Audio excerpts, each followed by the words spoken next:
बिस्मिल्लाहिर्रहमानिर्रहीम। आज से हम आगाज़ करते हैं जी पढ़ने का। और कल हमने डिस्कस कर लिया था पेपर के सिलेबस से रिलेटेड बातों को कि 5 डिफरेंट एरिया के अंदर हमने काम करना है। एक इंट्रोडक्शन टू लीगल सिस्टम है, दूसरा कॉन्ट्रैक्ट एक्ट है, तीसरा पार्टनरशिप है, फिर निगोशिएबल इंस्ट्रूमेंट है और फिर कुछ लेटेस्ट एंड मॉडर्न लॉज हैं, anti money laundering, data protection, इस तरह की बातें। अगर हम ICAP की किताब को बेस करें तो टोटल 18 चैप्टर हमें नज़र आते हैं और इस तरह से ये सारा एरिया बटा हुआ है। फिर हमने इनकी वेटेज भी थोड़ी सी देख ली थी कि किस एरिया से कितने % मार्क्स जो हैं वो एग्ज़ाम में आ रहे होते हैं, ताकि हमें थोड़ा सा अंदाज़ा हो जाए कौन सा मोस्ट इम्पॉर्टेंट एरिया है। तो इसमें हमें वाज़े नज़र आ रहा है कि contract act is the most important area, starting from chapter number 2 to chapter number 10। यानी ये 9 चैप्टर अगर हम तैयार कर लेते हैं तो हमारा 50% सिलेबस जो है वो कंप्लीट हो जाता है। रिलेटिवली वैसे तो सारा लॉ बिल्कुल आसान है। मैंने कल भी बात की कि लॉ एक ऐसा सब्जेक्ट है जो एक आम इंसान के साथ जुड़ा हुआ सब्जेक्ट है। हम लॉ पढ़ें ना पढ़ें, बाय डिफ़ॉल्ट हमें लॉ की सेंस होती है। हमें अपने राइट्स की, फला बात की, कॉन्ट्रैक्ट की, पार्टनरशिप, इन सारी बातों का कहीं ना कहीं अल्लाह ताला ने हमारे जहन में इल्म पहले से रखा हुआ है। लेकिन रिलेटिव टर्म में बात करें तो कॉन्ट्रैक्ट एक थोड़ा सा मुश्किल टॉपिक है और बाकी सारा इससे आसान टॉपिक है। यानी वेटेज के एतबार से तो कॉन्ट्रैक्ट हो गया 50%, लेकिन मेहनत के एतबार से हम कहते हैं 60-65% काम आपका मुकम्मल हो जाता है जब आप कॉन्ट्रैक्ट कंप्लीट कर लेते हैं। फिर हमने देखा था जी चैलेंजेस क्या हैं, उसका सलूशन क्या है। आज इंशाल्लाह ताला हम इसके ऊपर यहीं से काम शुरू करेंगे अल्लाह ने चाहा तो। फिर कल हमने थोड़ा सा ये भी डिफाइन किया था कि लॉ का ओरिजिन कैसे है, कहाँ से शुरू हुआ, किस तरह हुआ। ये सारी बातें छोटी छोटी सी करते हुए हम यहाँ तक पहुँच गए हैं। अब हम बाकायदा तौर पर आगाज़ करते हैं चैप्टर नंबर 2 से। मैंने आपको स्लाइड्स शेयर कर दी हैं ग्रुप के अंदर, व्हाट्सएप ग्रुप के अंदर। आप स्लाइड की फॉर द टाइम बीइंग, अगर वैसे तो ज़रूरत नहीं पड़ेगी, फॉर द टाइम बीइंग अगर आप वो लेना चाहें, प्रिंट लेना चाहें तो आप ले सकते हैं। बुक इंशाल्लाह ताला मंडे तक दोबारा नया एडिशन हमारा पब्लिश होने गया हुआ है, तो वो आ जाएगा इंशाल्लाह ताला। और ये बुक हमारी शायद पाकिस्तान की पहली बुक होगी जिसके साथ AI सपोर्ट आपको अवेलेबल होगी। आर्टिफिशियल इंटेलिजेंस के साथ अटैच ये बुक होगी। आप AI का मैं आपको एक लिंक दूंगा, आप उस लिंक में कोई भी सवाल पूछेंगे तो जनरली तो AI हमें ग्लोबल नॉलेज के एतबार से चीज़ें बताती है, लेकिन ये AI का जो हमारा टूल होगा ये आपको सिर्फ और सिर्फ हमारे CAF 4 के, हमारी किताब के नॉलेज में से आपको जवाब दे रहा होगा। ठीक है, तो आपको ये वाली मसला भी इंशाल्लाह बड़ी हद तक रिजॉल्व हो जाएगा कि जी मुझे एक सवाल पूछा था, सर ने उसका रिप्लाई नहीं किया, तो अब मैं 24 आवर रिप्लाई कर रहूँगा वाया माई AI असिस्टेंट। ठीक है ना, तो ये वाला जो है आपका वो मसला रिजॉल्व हो जाएगा। अच्छा जी, आगाज करते हैं।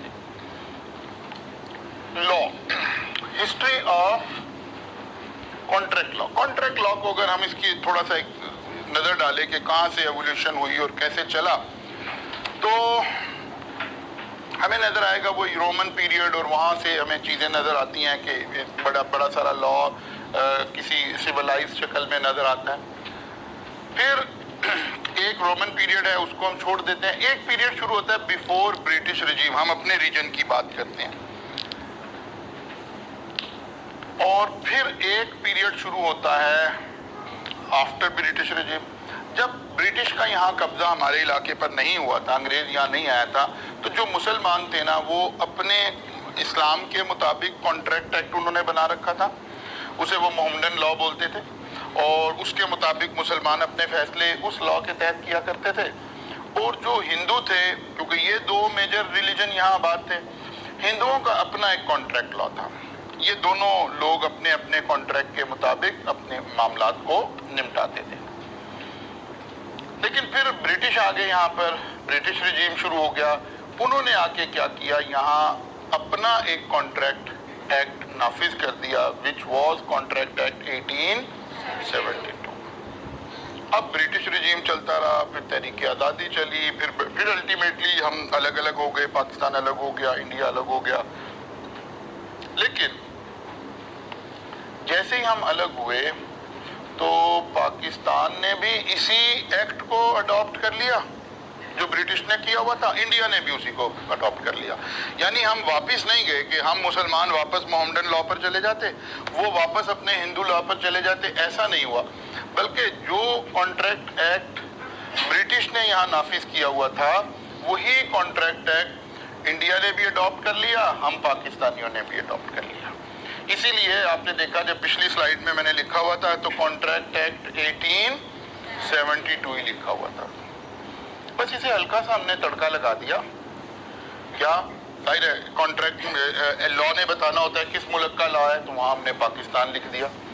लॉ ने बताना होता है कहाँ कहाँ अप्लाई होगा, वहाँ हमने बताया जी पूरे मुल्क पाकिस्तान में अप्लाई होगा। इंडिया वालों ने वहाँ इंडिया लिख दिया, पाकिस्तान वालों ने पाकिस्तान लिख दिया। ऐसे हमने उस पुराने लॉ से ही आज तक एज ऑन टुडे जब हम ये बात पढ़ रहे हैं तो पाकिस्तान में भी ऐसे ही है और इंडिया में भी ऐसे ही है। दोनों मुल्क एक ही कानून पढ़ रहे हैं और वो कौन सा लॉ है? ब्रिटिश लॉ ही है एक्चुअली। अच्छा जनाब, अब हम आगाज करते हैं law contract act 1872, contract act 1872। इसको लिखना हमेशा कैसे है? इसको लिखना ऐसे है, जब भी आप लिखेंगे ना ऐसे लिखेंगे कॉन्ट्रैक्ट एक्ट, फिर यहाँ कॉमा लगाएंगे, फिर लिखेंगे 1872। ठीक है ना? किसी भी लॉ को लिखने का तरीका ये है, ऐसे लिखा जाता है। जब भी हम इसे रेफर करेंगे हमें बार बार डेफिनेटली रेफर करना पड़ेगा। अच्छा जी, वो हमने कल भी बात की थी कि हम सारा काम छोटी छोटी स्टोरीज बनाकर चलेंगे और हमें इंशाल्लाह ताला चीज़ें याद नहीं करनी पड़ रही होंगी। वो सारी बातें जो कल हमने की वहीं से हम आगाज करते हैं।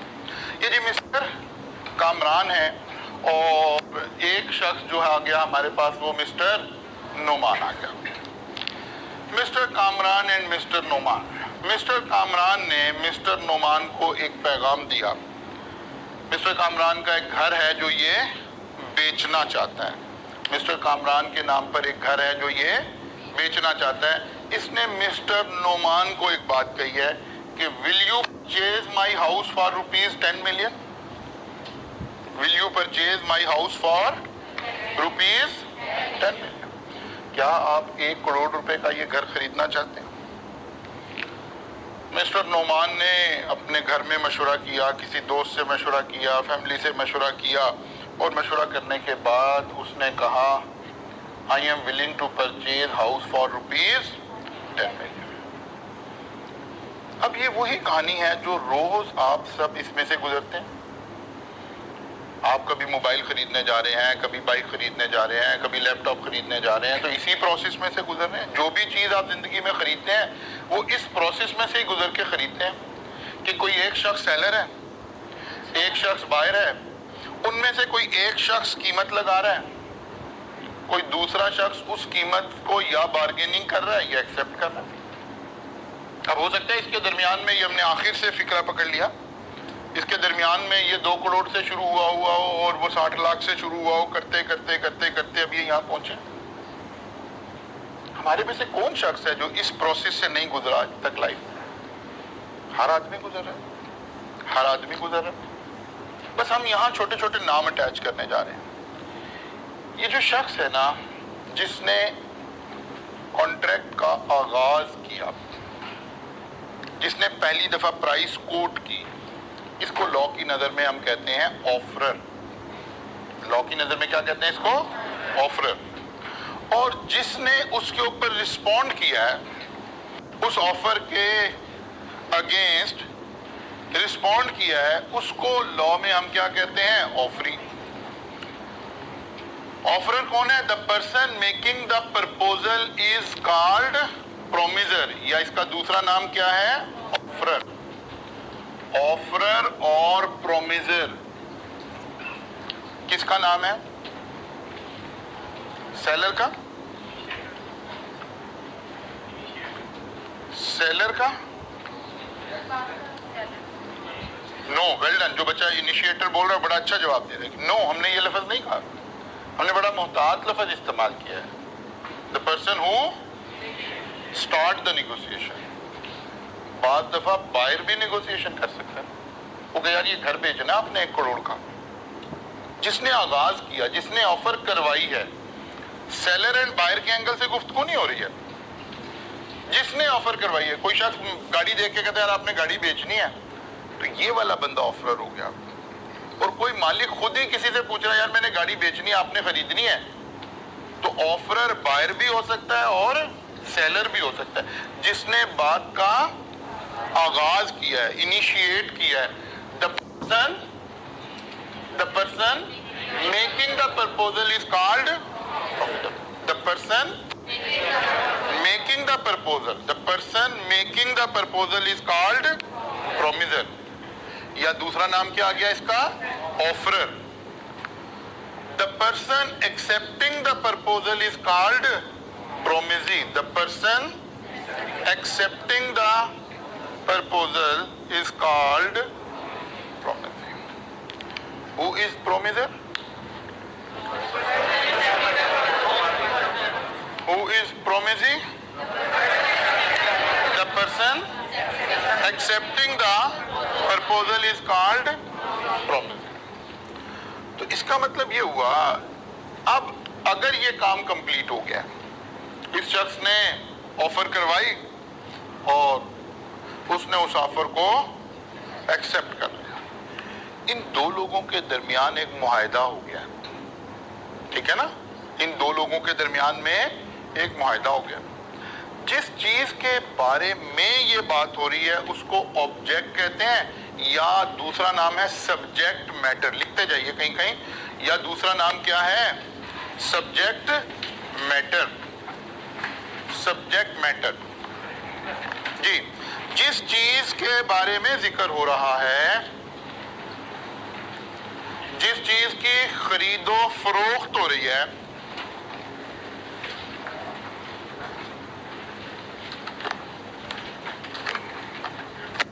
जिस चीज के बारे में जिक्र हो रहा है, या जिस चीज की खरीदो फरोख्त हो रही है, उसको क्या कहते हैं, ऑब्जेक्ट।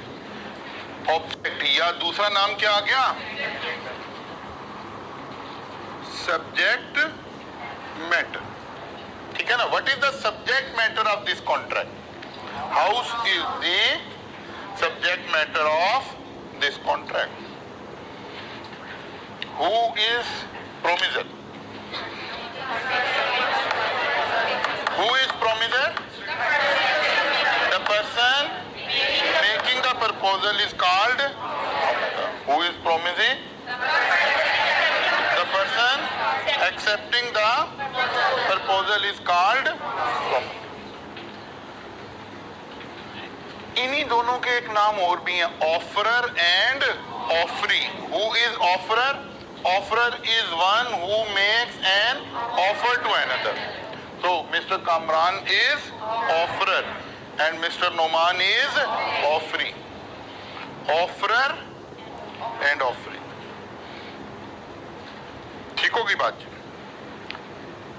नाउ ये सारी कहानी जब हमारी चली तो एक बात हमने और समझनी है कि जब हम किसी शख्स को कोई ऑफर करवाते हैं तो ये ऑफर दो तरह की हो सकती है। एक तो हमने वही मिस्टर कामरान एंड नोमान वाली कहानी को यहाँ आपको जरा रिप्रोड्यूस कर दिया।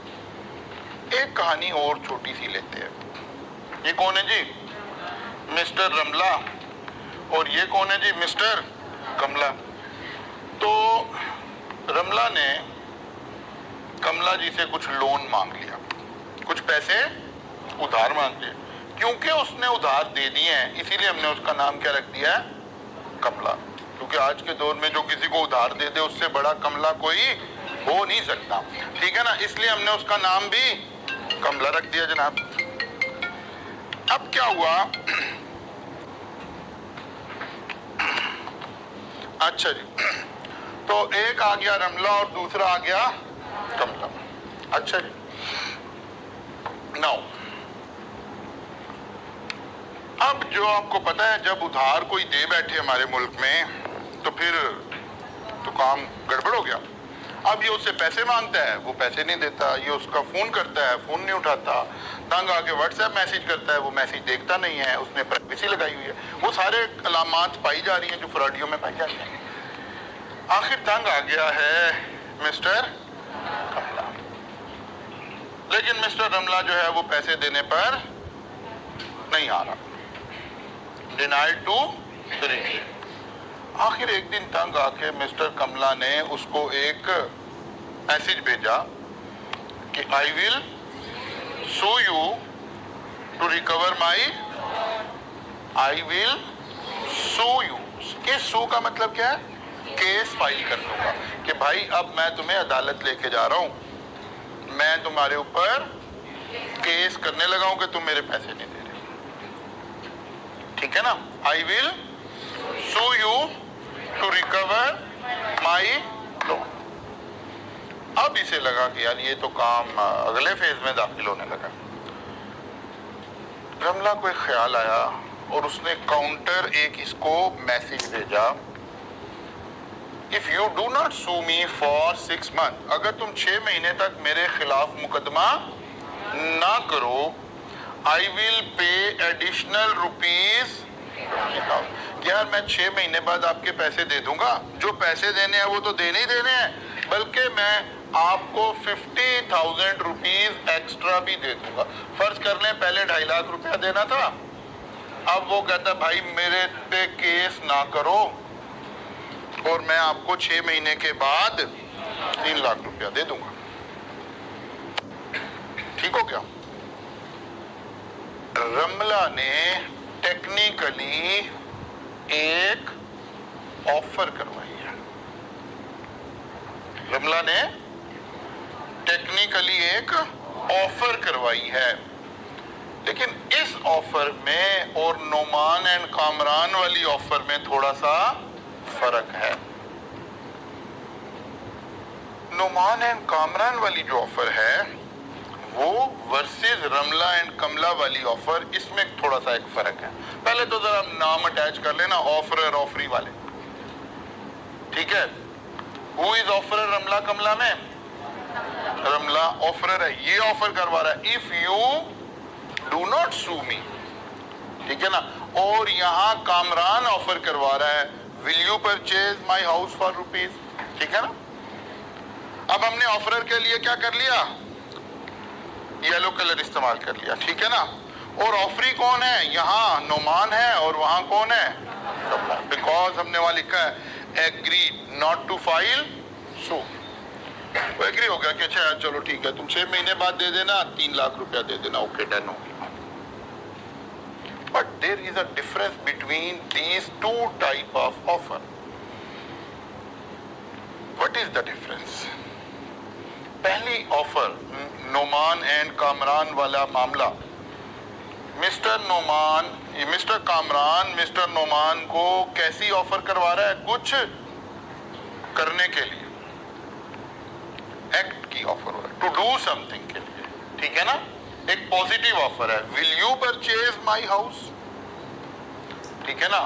To do something. इस ऑफर की नेचर क्या है? To do something. और जो दूसरे वाली ऑफर है नॉट टू डू समथिंग। दूसरे वाली ऑफर क्या है? नॉट टू डू समथिंग के लिए लॉ क्या लफ्ज़ इस्तेमाल करता है? एब्स्टेंस। ठीक है? Negative offer not to do something, abstain from doing, abstain from doing.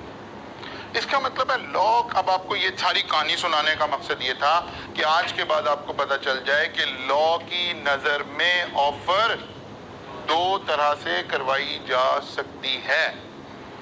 Number 1 to do something, number 2 not to do something. ठीक है ना? नॉट टू डू समथिंग, ये दोनों बातें ऑफर ही हैं। इसीलिए हम यहां से क्या करने लगे हैं? ऑफर, या ऑफर का दूसरा नाम क्या है? प्रपोजल। ऑफर या प्रपोजल, इसको डिफाइन करने लगे। When a person signifies to another, जब एक आदमी किसी दूसरे बंदे को सिग्निफाई करे, क्या? his willingness to do something or not to do something. क्यों कर रहे हैं? To obtain assent of other person, दूसरे आदमी की रजामंदी हासिल करने के लिए. He is making an offer. कौन का ऑफर कर रहा था? कामरान. कौन सी ऑफर कर रहा था? To do something. Why?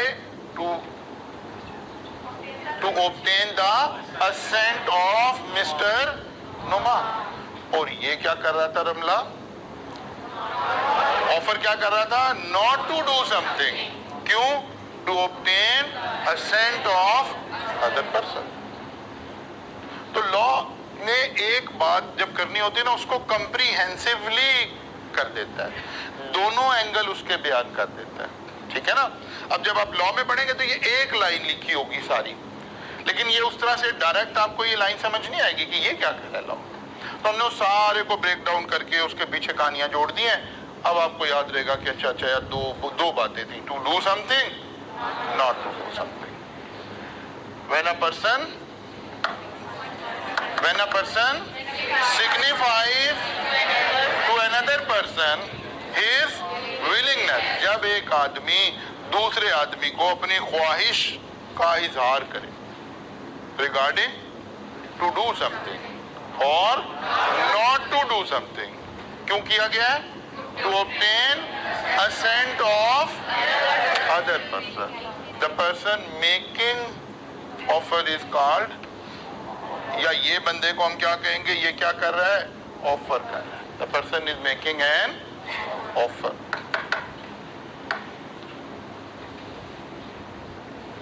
Offer कितनी तरह की होगी? एक किस्म की, दो तरह की. यानी ऑफर दो तरह से करवाई गई है, या तो टू डू समथिंग या नॉट टू डू समथिंग. ठीक है ना? आप ये काम करें, आप गाड़ी खरीद लें, आप मोबाइल खरीद लें. ज्यादातर हमारी जिंदगी में कौन से वाली ऑफर्स चल रही हैं? पहले वाली, टू डू समथिंग. लेकिन बाज़ दफा क्या है? Not to do something. ये साथ वाले प्लॉट वाले को हम कहते हैं यार आप यहाँ कुछ बनाए ना, इसे खाली रहने दें, हम आपसे किराए पर जगह ले लेते हैं. Not to do something. कोई पेरेंट किसी बच्चे को खुदा ना खास्ता कोई स्मोकिंग की आदत पड़ गई है, कोई बात हो गई, वो कहता है अगर तुम स्मोकिंग छोड़ दो. Not to do something. ठीक है ना? तो दोनों तरह की बातें हो सकती हैं, टू डू समथिंग और नॉट टू डू समथिंग. तो हमें समझ आ गई जी ऑफरर कौन है, ऑफरी कौन है, और ऑफर इटसेल्फ क्या है. What is an offer? When a person signifies his assent to do something or not to do something, to obtain assent of other person. The person is making an. अच्छा जी, प्रोमिजी का समझ आ गई हमें जी. प्रोमिजर, प्रोमिजी हमने understand कर लिया. अब जरा हम प्रोमिस को लेकर चलते हैं. अब लॉ थोड़ा ना थोड़ा सा बारीकी में जा रहा है. लॉ एक बड़ा बारीक सब्जेक्ट होता है. ठीक है ना?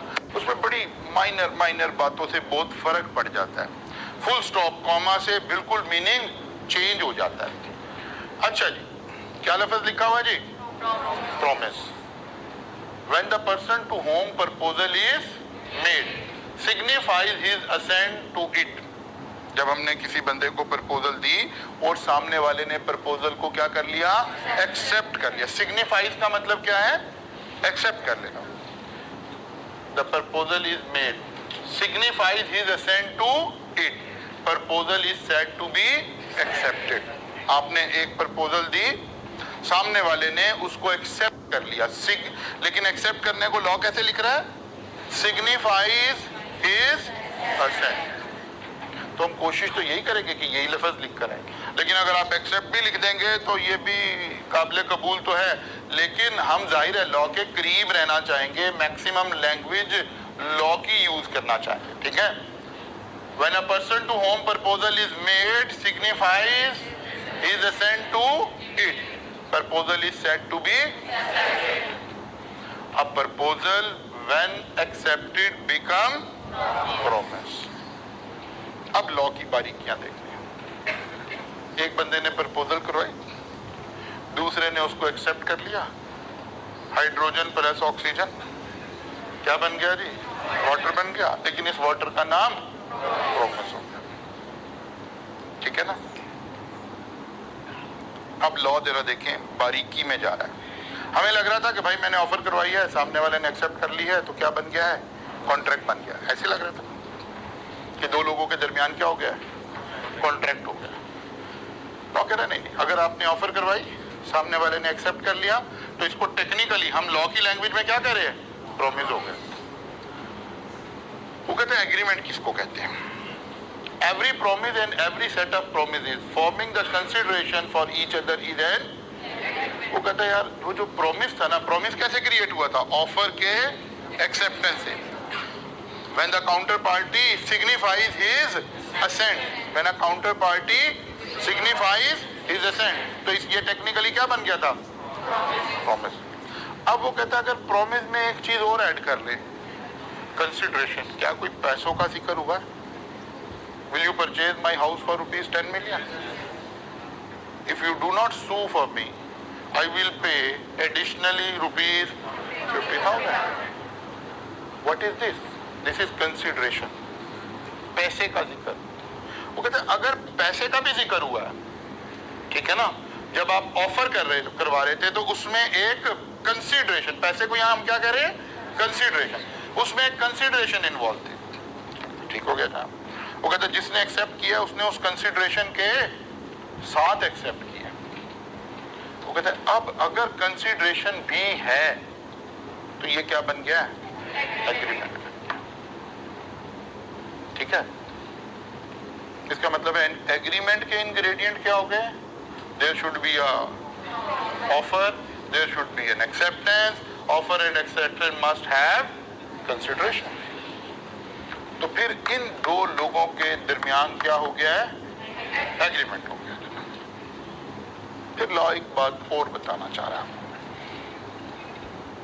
वो कहते हैं कॉन्ट्रैक्ट क्या? कहते सर एक ही बात है, कॉन्ट्रैक्ट और एग्रीमेंट में कोई फर्क नहीं है।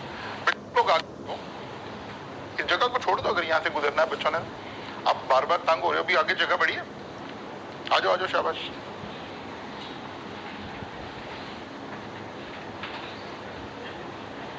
आखिरी वाला बेंच, जब भी वो खासतौर पे जहां तक का हमारा वो गुजरने का रास्ता है ना, वो सबसे आखिर में फिल किया करें। आ जाए बेटा, आगे आ जाए।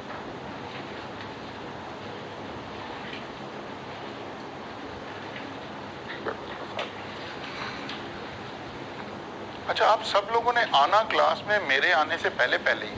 मैं माशाल्लाह खुद 5 मिनट लेट आने वाला बंदा हूँ, तो ये 5 मिनट आपका ग्रेस पीरियड है, ठीक है ना। इससे पहले पहले आना आप सबने। अच्छा जी, हम आम जिंदगी में आम तौर पर कॉन्ट्रैक्ट और एग्रीमेंट में कोई फर्क नहीं समझते। कहते यार मेरा उसका एग्रीमेंट हो गया है। वो कहता है एग्रीमेंट हुआ है कि कॉन्ट्रैक्ट हुआ है? कहता तुम्हारा दिमाग खराब है, बराबर ही है, इसमें क्या फर्क है? लेकिन लॉ में ये दोनों बातें बराबर नहीं है। कॉन्ट्रैक्ट और एग्रीमेंट में फर्क है। तो कॉन्ट्रैक्ट कैसे क्रिएट होता है? An agreement enforceable by law is contract.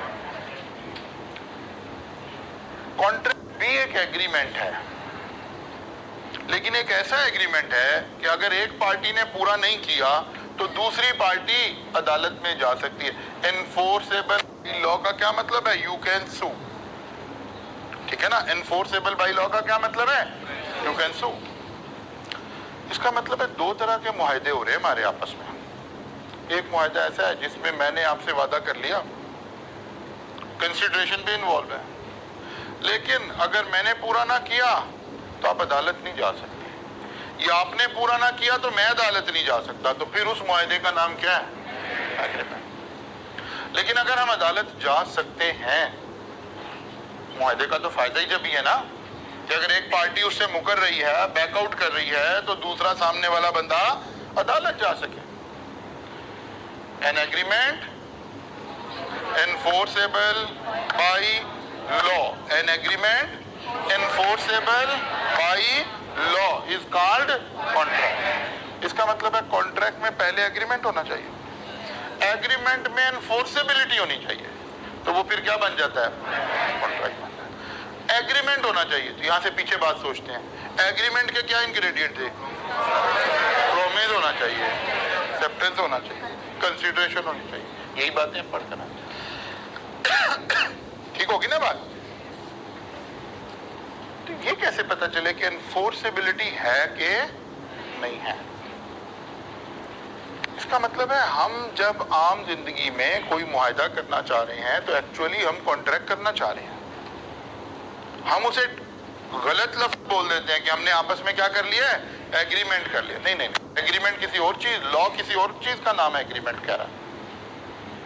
Agreement का तो मतलब है यार हमने अपनी याद दहानी के लिए लिख लिया है, तुम पूरा नहीं करोगे तो मैं आपको याद करवा दूंगा कि भाई यार हमारा ये मुआहदा हुआ है, ये देखो यार ये लिखा हुआ है, हमने आपस में ये एग्री किया है। लेकिन मैं वो वाली बात नहीं कह सकता जो कमला ने उसको कही थी, इफ यू नॉट पे तो आई विल शो यू। फिर ये नहीं हम कर सकते। लेकिन अगर ये करना है तो फिर हमें आपस में कॉन्ट्रैक्ट करना पड़ेगा। Because what is contract? An agreement enforceable by law. An agreement enforceable by law. इसका मतलब है प्रपोजल और एग्रीमेंट हो तो प्रॉमिस हो जाता है। प्रॉमिस में अगर हम कंसीडरेशन डाल दें तो एग्रीमेंट बन जाता है। एग्रीमेंट में अगर एनफोर्सेबिलिटी डाल दें तो कॉन्ट्रैक्ट बन जाता है। ऐसे ही है ना? ये तो एक साइंटिफिक मैथमेटिकल इक्वेशन की तरह मामला हो गया कि प्रपोजल और एक्सेप्टेंस प्रॉमिस हो गया। ठीक है ना? प्रपोजल एंड एक्सेप्टेंस तो क्या हो गया? प्रॉमिस हो गया। प्रॉमिस में अगर कंसीडरेशन डाल दें एग्रीमेंट हो गया। एग्रीमेंट में अगर एनफोर्सेबिलिटी डाल दें तो कॉन्ट्रैक्ट हो गया। असल में तो हम ये पढ़ने जा रहे हैं ना, कॉन्ट्रैक्ट एक्ट 1872। ठीक है ना? पढ़ने क्या जा रहे हैं? Contract act 1872। जी बेटा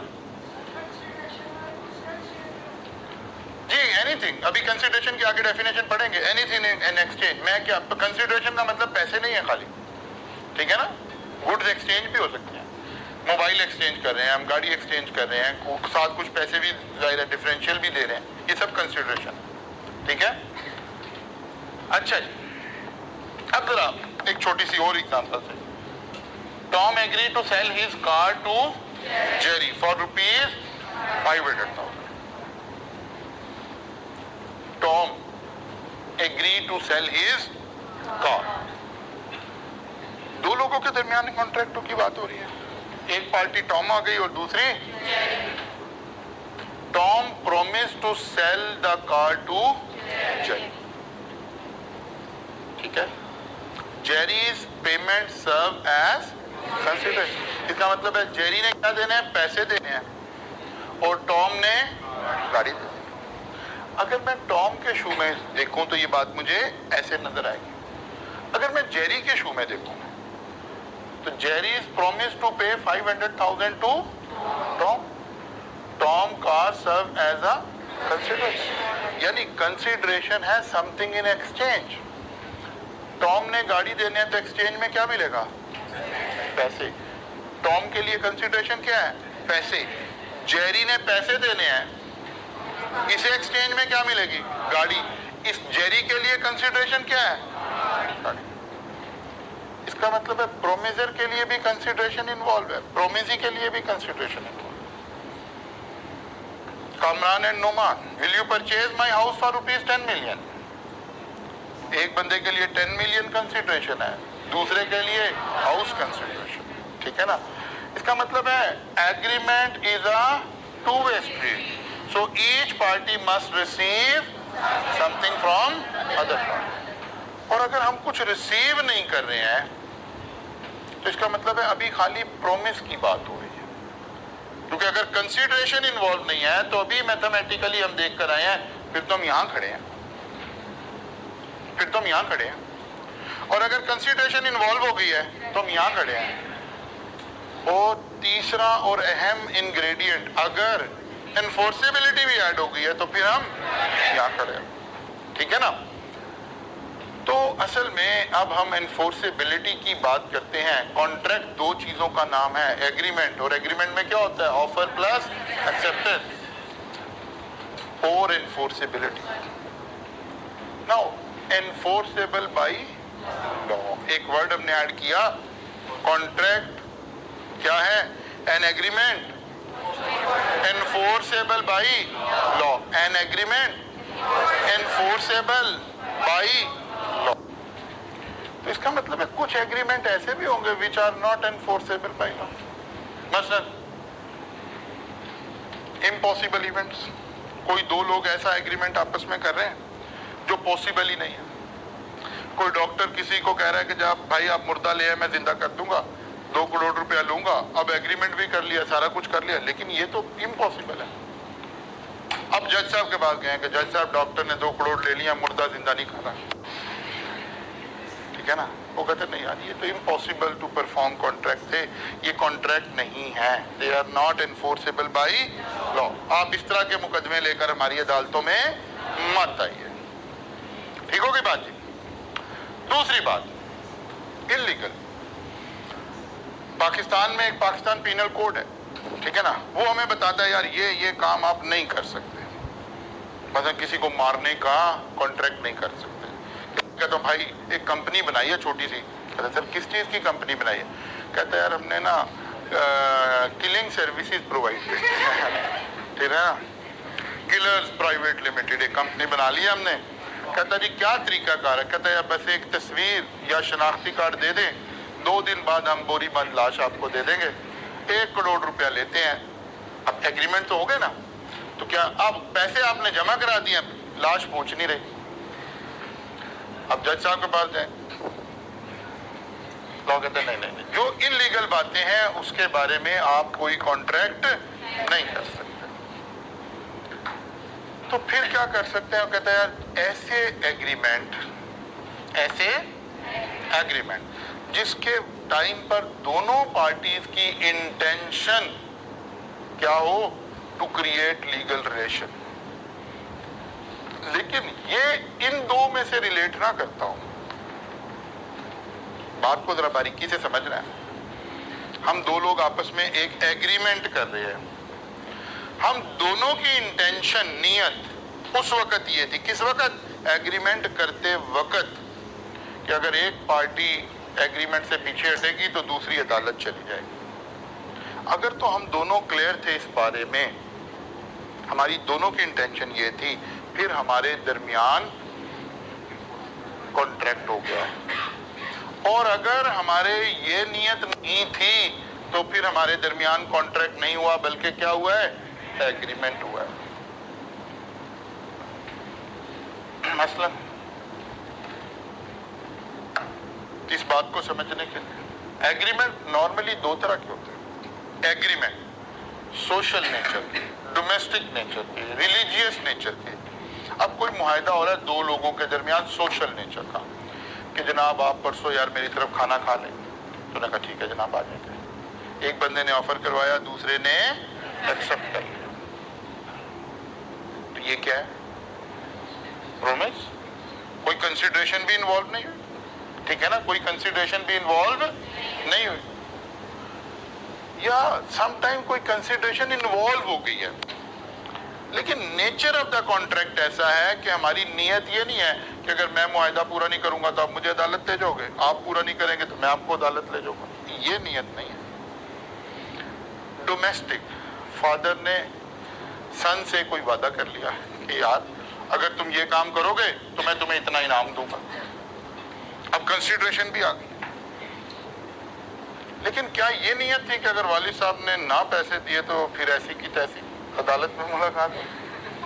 नहीं थी ना नियत। इसका मतलब है eight the time of agreement intention enforceability की नहीं थी, कोई हस्बैंड एंड वाइफ का वादा हो रहा है, डोमेस्टिक सारे ले लें, बहन भाई, हस्बैंड एंड वाइफ, पेरेंट्स, सारे लोग उसमें आ गए।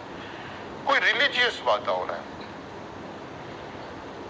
कोई तबलीग वाले कह रहे हैं कि जनाब आप नियत करें, आप हमारे साथ 3 दिन अल्लाह के रास्ते में जा रहे हैं, आपने नाम लिखवा दिया कि ठीक है जनाब, अब अगर नहीं जा रहे तो क्या अदालत में मुलाकात हो। ऐसे तमाम एग्रीमेंट्स जिसमें इंटेंशन एनफोर्सेबिलिटी की नहीं है, अगर कंसिडरेशन इन्वॉल्व हो गई है तो ये सब क्या है, एग्रीमेंट है, और अगर कंसिडरेशन भी इन्वॉल्व नहीं हुई है तो फिर अभी प्रोमिस है सारे।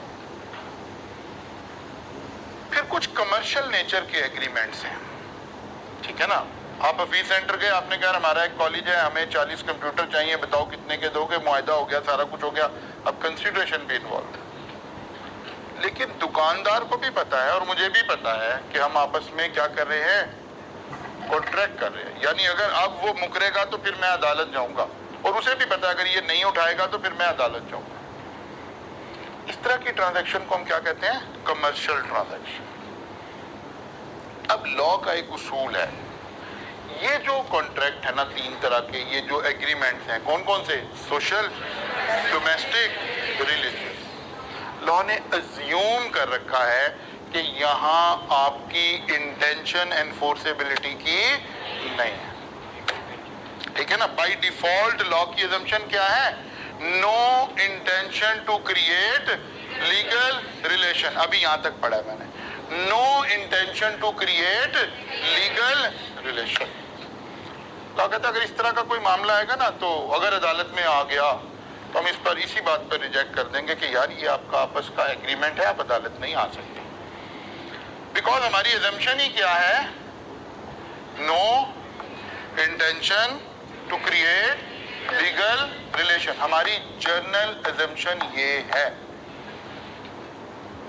लेकिन लॉ कहता है अगर आपकी अजम्पशन ये नहीं है, आप कहते हैं नहीं नहीं सर हमारा तो ये इरादा नहीं था, हमारा तो इरादा था लीगल रिलेशन क्रिएट करने का, इसीलिए फिर लॉ ने आगे क्या लिख दिया, अनलेस स्पेसिफिकली एग्रीड अपॉन।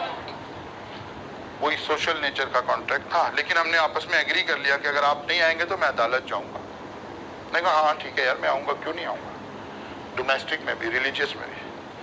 अगर तो स्पेसिफिकली हम इंटेंशन ऐड कर दें तो फिर तो ये बन जाएगा कॉन्ट्रैक्ट, लेकिन अगर हमने स्पेसिफिकली ऐड नहीं किया तो बाय डिफॉल्ट ये कॉन्ट्रैक्ट नहीं है। लॉ इसको अज्यूम कर रहा है कि दोनों पार्टीज में इंटेंशन एनफोर्सेबिलिटी की नहीं। ठीक हो गई बात। हम इन्हें कॉन्ट्रैक्ट बना ही नहीं सकते, नहीं बना सकते हैं बाय एडिंग इंटेंशन। क्लियर हो गई बात। दूसरा लॉ कहता है कि जो कमर्शियल नेचर के कॉन्ट्रैक्ट है ना हमारे, इंटेंशन, हमारी परसेप्शन क्या है लॉ की कि हमेशा intention to create legal relation मौजूद है। बताने की जरूरत, आप एक प्लॉट खरीद रहे हैं, आप एक गाड़ी की डील कर रहे हैं, आप कोई और कमर्शियल डील कर रहे हैं, तो बताने की जरूरत नहीं कि अगर आपने ये ना किया तो मैं अदालत जाऊंगा। पता नहीं, बाय डिफॉल्ट ये इसके अंदर शामिल है, बाय डिफॉल्ट इसमें शामिल है। अब कहते नहीं सर हम तो ये नहीं चाहते, तो लॉ कहता है फिर स्पेसिफिकली इसको एक्सक्लूड कर लें, अनलेस स्पेसिफिकली एग्रीड अपॉन। अब क्या एग्री करना है कि अगर एक बंदे ने डिफॉल्ट भी किया तो दूसरा अदालत नहीं जाएगा। बात समझ आ रही है। उधर इंटेंशन ऐड करने की जरूरत है कॉन्ट्रैक्ट बनाने के लिए, इधर इंटेंशन स्पेसिफिकली रिमूव करने की जरूरत है एग्रीमेंट बनाने के लिए। बात समझ आ रही है। लॉ ने, इसको हम कहते हैं प्रिजम्पशन। क्या कहते हैं? लॉ की प्रिजम्पशन क्या है? वो कहते हैं ये जो इस तरह की चीजें ना, सोशल, डोमेस्टिक, रिलीजियस, ये जब दो पार्टीज आपस में मुआहदा कर रही हैं तो इसका क्या मतलब है कि ये भाई या प्रॉमिस है या एग्रीमेंट है, कॉन्ट्रैक्ट नहीं होगा। कहते नहीं सर हम तो कॉन्ट्रैक्ट ही करना चाहते हैं। कहते फिर स्पेसिफिक,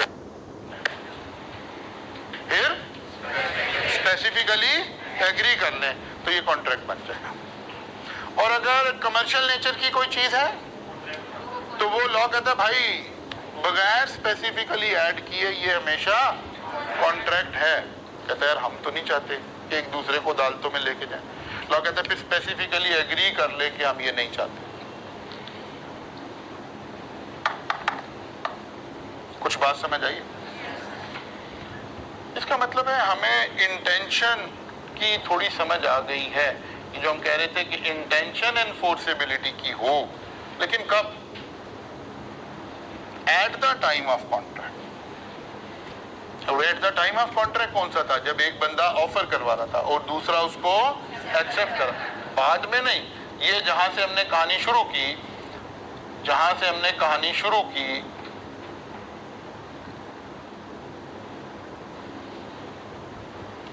जब मिस्टर कामरान ऑफर करवा रहा था, will you purchase my house for ₹10 million, इस वक्त ही दोनों पार्टीज की इंटेंशन, और नुमान इसको एक्सेप्ट कर रहा था, इस वक्त दोनों पार्टी की इंटेंशन यही थी कि हम क्या करेंगे, अदालत जाएंगे। और क्योंकि ये कमर्शियल नेचर की ट्रांजैक्शन है तो लॉ ने खुद ही अज्यूम कर रखा है कि इसका मतलब यही है। तो कहते यार हम पुराने दोस्त हैं यार, तुम देख लो भाई, अगर नहीं भी तो हम अदालत नहीं जाएंगे। वो कहता फिर ये पहले स्पेसिफिकली एक्सक्लूड कर लो, वरना अगर आप खामोश रहे तो लॉ इसको क्या अज्यूम करेगा, कॉन्ट्रैक्ट अज्यूम करेगा। कॉन्ट्रैक्ट को एग्रीमेंट बनाना है तो स्पेसिफिकली ऐड करें, यानी इंटेंशन को विड्रॉ करें कि यार हमारी अदालत जाने की इंटेंशन नहीं है। और अगर कोई डोमेस्टिक, रिलीजियस या सोशल नेचर की बात है तो लॉ ने आसानी के लिए खुद ही अज्यूम कर लिया कि यहाँ इंटेंशन कोई नहीं है भाई, ये सब एग्रीमेंट है मैक्सिमम। और अगर कंसिडरेशन भी नहीं है तो फिर तो प्रॉमिस है टेक्निकली। तो लॉ कहता है कि यार अगर आप इन्हें कॉन्ट्रैक्ट बनाना चाहते हो तो फिर स्पेसिफिकली इंटेंशन शो कर दें, ऐड कर दें। अब ये जो तीन अल्फाज हैं ये हमें इस स्लाइड से हमेशा 1 मिनट में रिकॉल हो जाया करेगा कि व्हाट इज प्रॉमिस। अगर प्रपोजल एंड एक्सेप्टेंस कर ली गई है और कंसीडरेशन की कोई बात नहीं है, भाई आप मेरी तरफ खाना खा लें, उन्होंने कहा जी ठीक है, अब ये प्रपोजल भी हो गई, एक्सेप्टेंस भी हो गई, लेकिन कंसीडरेशन कोई इन्वॉल्व नहीं है, ठीक है ना, कंसीडरेशन कोई इन्वॉल्व नहीं है, तो इसका मतलब है ये सिर्फ आपस में प्रॉमिस हो गया है।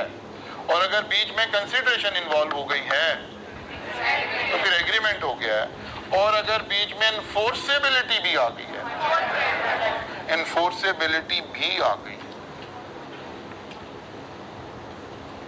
तो कॉन्ट्रैक्ट एक आम जिंदगी की हमारी टर्म से थोड़ा सा डिफरेंट हो गया है, रिफाइन हो गया है।